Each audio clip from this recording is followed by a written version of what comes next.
Mechanic தொழிலை தான் கற்றுக்கொண்டது மட்டுமில்லாமல் அந்த பகுதியில் உள்ள ஆர்வமுள்ள பெண்களுக்கும் கற்றுக் கொடுத்து முன்னுதாரணமாகவே விளங்கி வருகிறார். பெண்கள் வரணும்னா எப்படி வர்றது, டென்ஷன்லாம் வர இடமாச்சு, எப்படி நம்ம வேலை செய்கிறது அப்படின்ட்டு கொஞ்சம் கஷ்டப்படுவாங்க. நான் அவங்களுக்கும் செய்யணும்னு ஒரு ஆசை இருக்குது, இந்த வேலை கற்றுக்கணும் அப்படின்ட்டு ஒரு ஆசை இருக்குது.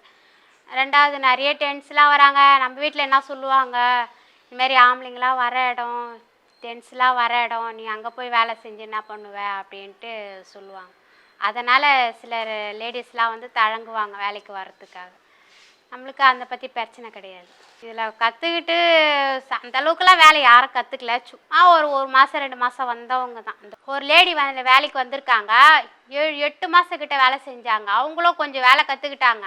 அதுக்கப்புறம் அவங்களுக்கு அவங்க பொண்ணெல்லாம் இல்லைம்மா வேலைக்கு வேண்டா, நீ வேண்டா அப்படின்னு சொல்லிட்டாங்க. அதனால் நின்றுட்டாங்க, அவங்க வேலைக்கு வர்றதில்லை. கொஞ்சம் ஒரு 8 மாதமாக வேலைக்கு வந்துட்டு தான் இருந்தாங்க. அதுக்கப்புறம் நின்றுட்டாங்க. அதுக்கப்புறம் இன்னொரு லேடி வந்தாங்க, ஒரு 2 மாதம் 3 மாதம் வேலை செஞ்சுருக்காங்க.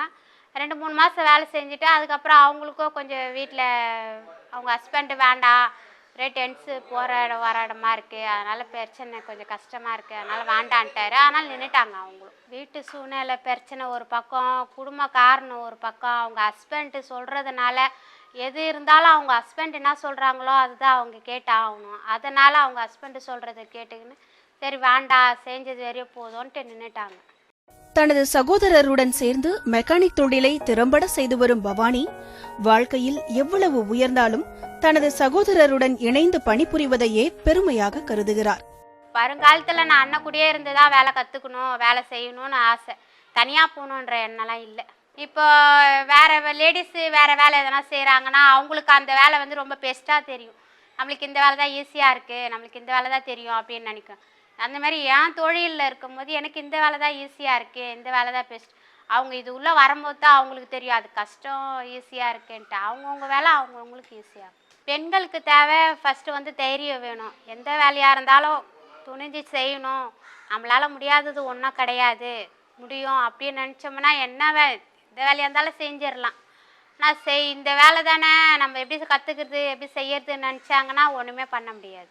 அதனால் எல்லா வேலையும் நம்மளால் கை வந்த கலை நம்ம செய்ய முடியும் அப்படின்னு நினச்சோம்னா செய்யணும்.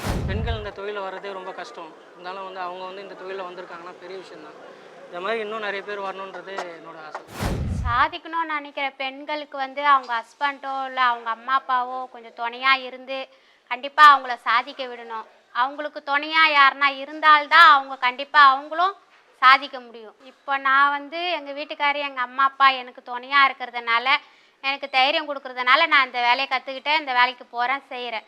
அதேமாரி உங்கள் வீட்டில் இருக்க பெண்களுக்கோ நீங்கள் துணையாக இருந்து நீங்களும் அவளுக்கு கொஞ்சம் தைரியம் சொல்லணும்.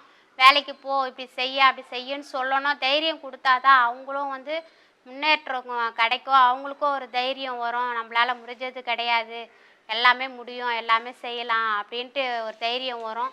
எல்லா பெண்களும் முன்னேறணும். எல்லா பெண்களும் முன்னேறத்துக்கு என்னோட நன்றி, வாழ்த்துக்கள், வணக்கம்.